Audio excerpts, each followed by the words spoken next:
أعوذ بالله من الشيطان الرجيم. بسم الله الرحمن الرحيم. فلما قضينا عليه الموت ما دلهم على موته إلا دابة الأرض تأكل من سأته فلما خر تبينت الجن أن لو كانوا يعلمون الغيب ما لبثوا في العذاب المهين. صدق اللہ العظیم. سورہ سبا آیت نمبر 14 جو آپ کے سامنے تلاوت کی گئی. پچھلی آیت میں ہم نے پڑھا تھا کہ سلیمان علیہ السلام کے لیے اللہ تعالیٰ نے ہوا کو مسخر کر رکھا تھا، جنوں کو مسخر کر رکھا تھا، اور جنوں سے وہ مختلف کام لیتے تھے. اب سلیمان علیہ السلام کی موت کا تذکرہ ہو رہا ہے. موت تو ہر ایک کو آنی ہے، سلیمان علیہ السلام کو بھی آئی، تمام انبیاء کو آئی. امیر مینائی نے ایک شعر کہا ہے، جو زندہ رہا موت کی تکلیف سہے گا، احمد مرسل نہ رہے کون رہے گا. احمد مرسل نہ رہے، نبی محترم صلی اللہ علیہ وسلم نے بھی جانا پڑا، ایسا کون رہے گا. سلیمان علیہ السلام کو بھی موت کا مزہ چکھنا ہی پڑا تھا. تو ان کی موت کا تذکرہ ہے، اور جنوں کے متعلق جو خیال تھا کہ وہ غیب کا علم جانتے ہیں، اس کا بھی رد کر دیا گیا ہے کہ جن سے وہ کام لے رہے تھے اور خود اپنے ایک شیش محل میں، ایک شیشے کا محل تھا، وہاں وہ عبادت کرتے تھے، کھڑے ہو کر اللہ کا ذکر کرتے تھے، ہاتھ میں عصا تھا، وہاں سے وہ دیکھتے تھے، جنوں کو بھی دیکھ رہے تھے کیا کر رہے ہیں، کیونکہ وہ سرکش جن تھے. اگر سلیمان علیہ السلام کہیں ادھر ادھر جاتے تو وہ کام میں تھوڑا لاپرواہی کرتے، لہذا خود نگرانی کرتے ہو.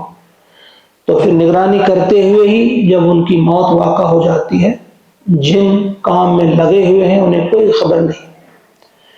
4 مہینے کے بعد جب عصا جو سلیمان علیہ السلام کا تھا اس میں دیمک لگ جاتی ہے، وہ ٹوٹ جاتی ہے، تو سلیمان علیہ السلام گر پڑتے.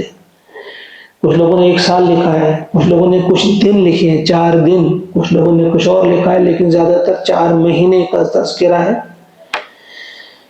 تو بہرحال اس آیت میں ہم پڑھیں گے، اللہ کا ارشاد ہوتا ہے فلما، پھر جب، قضینا، ہم نے حکم جاری کر دیا، علیہ الموت، اس پر موت کا، یعنی جب ہم نے سلیمان علیہ السلام پر موت کا حکم نافذ کر دیا، ما دلہم، کسی چیز نے پتہ انہیں نہ دیا، جنوں کو کسی چیز نے پتہ نہ دیا، کوئی خبر نہ دی، علی موت ہی، اس کی موت کی.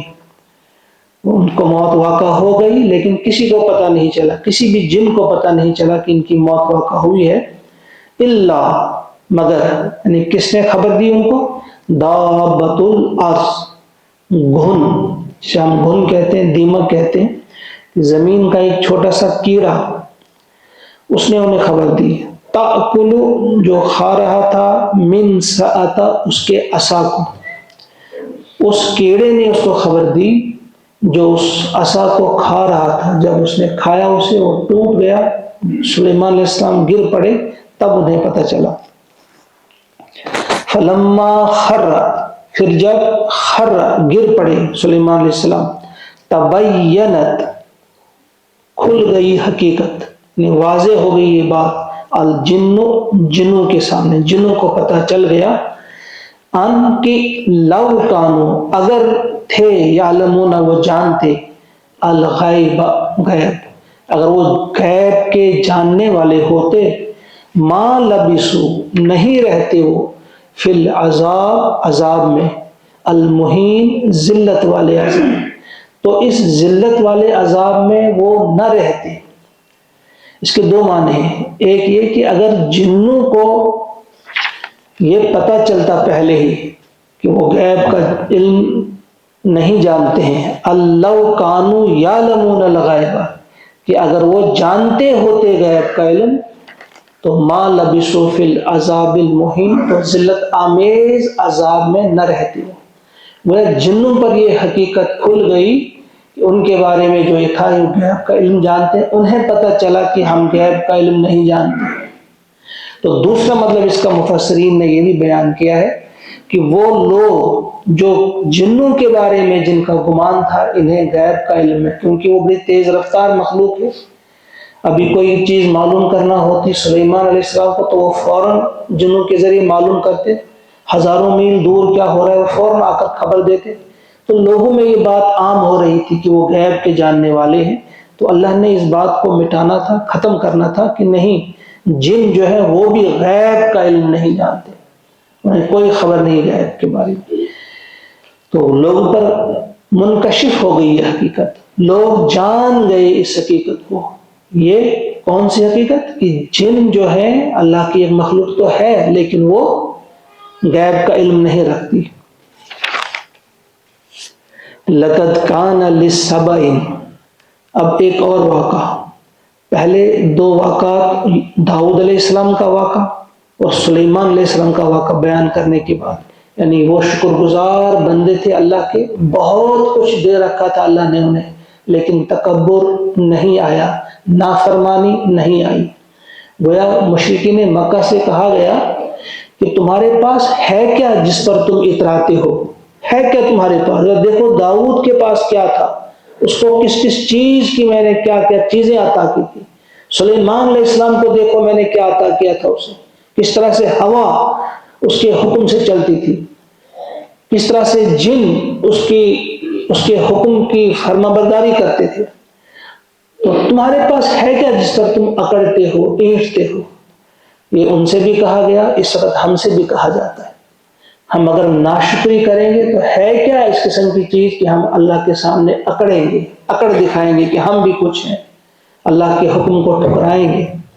تو اس میں ہمارے لیے یہ سبق ہے. اب دوسرا واقعہ بیان کیا جا رہا ہے ان لوگوں کا، انہیں بھی بہت کچھ دیا تھا اللہ تعالیٰ نے لیکن انہوں نے ناشکری کی، یہ شکر گزار نہیں تھے. اب ان کے ساتھ پھر اللہ نے کیا کیا؟ لقد کان لسبع، یقیناً تھی سبا، ایک قوم تھی، اس میں تھی فی مسکنہم، ان کی آبادی میں، ان کے ملک میں، آیہ ایک نشانی. قوم سبا کے لیے ان کے ملک میں ایک نشانی تھی. یہ سبا قوم کون سی تھی؟ یہ یمن جسے آج کہا جاتا ہے اس علاقے کو، وہاں یہ قوم آباد تھی. اصل میں سبا ایک شخص تھا، اس کی 10 بیٹے تھے، کچھ یمن میں آباد ہوئے، کچھ فلسطین میں آباد ہوئے. بہرحال اس قوم کو اسی کے نام سے کہا جاتا ہے قوم سبا. یہی وہ قوم ہے جس کے بارے میں آپ نے پڑھا کہ ملکہ جو بلقیس تھی، جس نے سلیمان علیہ السلام کی ہاتھ پہ اسلام قبول کیا، وہ اسی قوم سے تعلق رکھتی تھی. تو یہ قوم جو تھی ان کے بارے میں کہا گیا کہ ان کے ملک میں قوم سبا کے لیے ایک بڑی نشانی تھی. کیا تھی؟ جنتان، 2 باغ تھے، عن یمین و شمال، دائیں سے اور بائیں سے. یعنی یہ قوم جو تھی انتہائی خوشحال قوم تھی. اللہ تعالیٰ نے انہیں بہت کچھ عطا کر رکھا تھا. مشہور تھے ان کے ملک میں کئی بند انہوں نے بنائے تھے، اور سب سے بڑا بند جو مشہور تھا سد معارب جسے کہا جاتا ہے، معارب کا بند، سد معارب. وہ بند بنا رکھے تھے کہ پورے ملک میں انہوں نے نہریں نکال کر لی تھی، اور بڑی خوبصورت باغ تھے، ہر قسم کے میوے تھے.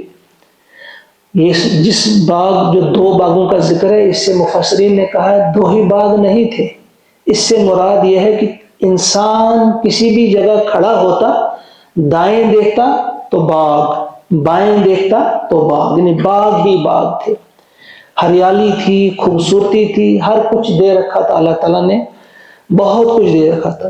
بلکہ یہ بھی لکھا ہے مفسرین نے کہ جب وہ مزدور لگاتے، وہ پھل اتارنا ہوتا تو انہیں اجازت نہیں تھی پھل توڑنے کی.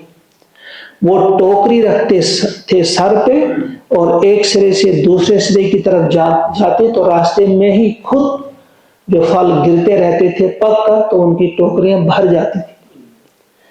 اور پھر دوسری چیز یہ کہ اس کی خوشبو جو تھی، پھلوں کی خوشبو جو تھی، مفسرین نے لکھا ہے کہ جو پھلوں کی خوشبو تھی، الائچی کیا دوسرے پھلوں کی خوشبو، وہ ایسی تھی کہ اس علاقے میں کوئی گندا کیڑا تھا ہی نہیں، اس خوشبو سے وہ مر جاتا تھا، کوئی کیڑا نہیں تھا۔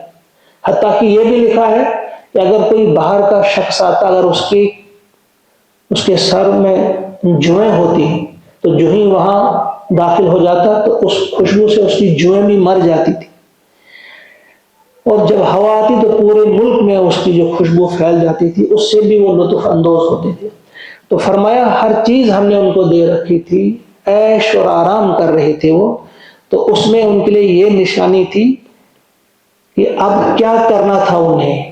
وہ اللہ فرماتے ہیں کہ گویا ان سے کہا ہم نے بزبان حال، کلو کھاؤ من رزق ربکم، اپنے رب کا دیا ہوا یہ رزق جو ہم نے تمہیں دیا ہے، انتہائی اچھا رزق، کھاؤ اپنے رب کے اس رزق میں سے کھاؤ، وَاشْكُرُوا لَهُ، اور اس کا شکر ادا کرو۔ کیا کرنا تھا؟ صرف شکر ادا کرنا تھا، کھانا تھا، عیش کرنا تھا اور شکر ادا کرنا تھا۔ بلدۃ طیبہ، پاکیزہ شہر، خوبصورت اور پاکیزہ شہر یا ملک جو تمہیں دیا اس نے، یعنی ملک بھی دیا ہے وہ بھی انتہائی پاکیزہ اور خوبصورت، وَرَبٌّ غَفُورٌ، اور رب بھی ایسا جو بہت بہت معاف کرنے والا ہے۔ یہ تمہیں چاہیے کیا؟ پاکیزہ زندگی چاہیے، پاکیزہ ملک چاہیے، وہ بھی دیا، خوشبو والا ملک، پھلوں سے لدا، پھلوں سے بھرا ملک وہ بھی ملا، اور معاف کرنے والا رب وہ بھی ملا۔ اور کیا چاہیے؟ لذا کرو شکر۔ آپ کو چاہیے تھا کہ آپ شکر کرتے، لیکن انہوں نے شکر ادا نہیں کیا۔ وہ رب الغفور تھا، جو چھوٹی موٹی غلطیاں تم سے ہوتی وہ تو معاف کر دیتا، لیکن شکر آپ نے کرنا تھا۔ تو ناشکری میں سب سے بڑی اور بدترین چیز جو ہوتی وہ کیا ہوتی ہے؟ وہ ہوتا ہے اللہ کے ساتھ کسی کو شریک ٹھہرانا۔ وہ کفر اور شرک میں مبتلا ہو گئی قوم، یعنی وہ اپنی عقل سے کام لے کر انبیاء کے اس مشن کو، انبیاء کی اس درس کو انہوں نے یاد نہیں رکھا جو انہوں نے پکڑا تھا اپنے بزرگوں سے۔ انہوں نے اس کو بتایا تھا کہ جو کچھ بھی ملتا ہے ایسے نہیں ملتا، کسی بھی انسان کو کبھی ایک لمحے کے لیے بھی یہ خیال نہیں گزرنا چاہیے کہ یہ مجھے میری محنت کا صلہ مل رہا ہے، نہیں، یہ اللہ دیتا ہے۔ محنت تو بہت لوگ کرتے ہیں، کسی کو ملتا ہے کسی کو نہیں ملتا ہے۔ گویا یہ انسان کے ذہن میں بات راسخ ہونی چاہیے، جو بھی کسی انسان کو ملتا ہے وہ اللہ کی طرف سے ملتا ہے۔ محنت اپنی جگہ، محنت سے جی تو نہیں چرانا ہے، لیکن دینے والی ذات اللہ کی ذات ہے۔ تو جس کے ذہن میں یہ رہے کہ جو کچھ دیا ہے اللہ نے دیا ہے، پھر اسی کے سامنے جھکے گا، وہ بالکل بھی کسی کو اس کے ساتھ شریک نہیں ٹھہرائے گا، نہ کسی انسان کو، نہ کسی جن کو، نہ کسی فرشتے کو، کسی کو نہیں۔ دینے والی ذات اللہ کی ذات ہے۔ لیکن ان لوگوں نے کیا کیا؟ انہوں نے ناشکری کی، پھر ان پر عذاب آیا۔ کیسا عذاب آیا؟ کس طرح سے ان کو نہ صرف ان کے وہ سارے باغات ختم ہو گئے، بلکہ ان کی بھی وفات ہو گئی۔ کس طرح سے ان کو وہ نیست و نابود کر دیا، بکھر گئے۔ کچھ لوگ مفسرین کہتے ہیں کہ یہ جو مدینہ میں آباد تھی دو قومیں، اوس اور خزرج، وہ انہی کی اولاد میں سے تھی۔ کہیں ادھر ادھر پھر چلے گئے، کچھ لوگ بچ گئے لیکن ان کا نام و نشان مٹ گیا۔ تو بہرحال یہ دو آیات آج جو ہم نے پڑھی، یہ ہمیں یہی سکھاتی ہیں، یہی سمجھاتی ہیں کہ جو چیز تمہیں ملی ہے، بہت کچھ ملا ہے۔ اگر ہم سوچیں گے، دائیں بائیں دیکھیں گے، ہمیں بہت کچھ دیا اللہ تعالیٰ نے، اس پر شکر واجب ہو جاتا ہے۔ اور شکر کی صورت صرف یہ نہیں کہ ہم زبان سے کہیں گے شکر الحمدللہ، نہیں، شکر کی صورت یہ ہے کہ اللہ کو ایک مانا جائے، اللہ کے ساتھ کسی کو شریک نہ ٹھہرایا جائے، اور اللہ کے سامنے سر جھکایا جائے، اللہ کی عبادت کی جائے، اللہ کی فرما برداری کی جائے، اللہ کے رسولوں پر ایمان لایا جائے، اور آخری رسول محمد عربی صلی اللہ علیہ وسلم کی مکمل اطاعت کی جائے۔ اللہ تعالی ہم سب کو توفیق عطا فرمائے اور ہمیں صحیح معنوں میں شکر گزار بندہ بنائے۔ ایک بار ان دو آیات کو ہم پھر سنیں گے۔ فَلَمَّا قَضَيْنَا عَلَيْهِ الْمَوْتَ مَا دَلَّهُمْ عَلَى مَوْتِهِ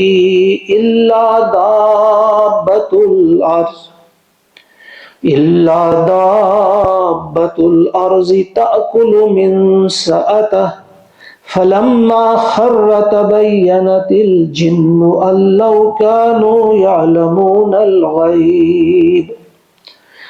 لَّوْ كَانُوا يَعْلَمُونَ الْغَيْبَ مَا لَبِثُوا فِي الْعَذَابِ الْمُهِينِ لَقَدْ كَانَ لِسَبَإٍ فِي مَسْكَنِهِمْ آيَةٌ جَنَّتَانِ عَنْ يَمِينٍ وَشِمَالٍ كُلُوا مِنْ رِزْقِ رَبِّكُمْ وَاشْكُرُوا لَهُ بَلْدَةٌ طَيِّبَةٌ وَرَبٌّ غَفُورٌ۔